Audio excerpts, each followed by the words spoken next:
Lao Tse, Tao Te Ching, livre 1er, poème 13.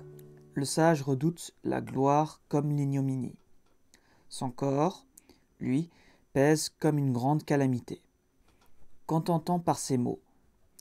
Il redoute la gloire comme l'ignominie? La gloire est quelque chose de bas.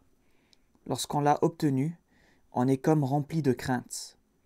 Lorsqu'on l'a perdue, on est comme rempli de crainte. C'est pourquoi l'on dit « Il redoute la gloire comme l'ignominie ». Qu'entend-on par ces mots? Son corps, lui, pèse comme une grande calamité? Si nous éprouvons de grandes calamités, c'est parce que nous avons un corps. Quand nous n'avons plus de corps, quelle calamité pourrions-nous éprouver? C'est pourquoi, lorsqu'un homme redoute de gouverner lui-même l'empire, on peut lui confier l'empire. Lorsqu'il a regret de gouverner l'empire, on peut lui remettre le soin de l'empire. Explication. Il existe plusieurs traductions de ce poème, parfois en contradiction.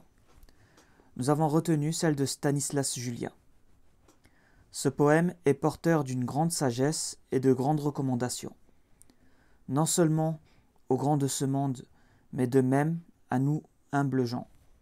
Lao Tse nous dit que l'homme sage craint autant la gloire que l'ignominie. Il sait que s'il obtient la gloire, son corps, c'est-à-dire sa vanité, peut le trahir, et il voudrait s'agripper par tous les moyens à cette gloire. Il sait qu'au final, il devra affronter la disgrâce. La gloire de la vanité s'accompagne d'une disgrâce inexorable.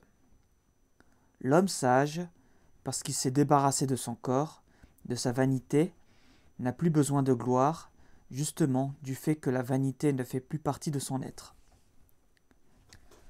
Partant de là, nous pouvons être lucides quant à la personne qui devrait nous guider.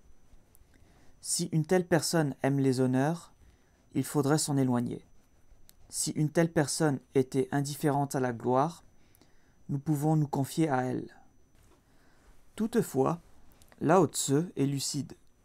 Il nous dit de donner à ce guide une période confiance. Si, après cette période, cette personne transforme sa tâche en gloire, il faudrait s'en éloigner. Si, au contraire, elle n'en tire aucun honneur, on peut lui renouveler notre confiance. C'est, là, me semble-t-il, une très grande sagesse, une sagesse hautement cruciale de nos jours.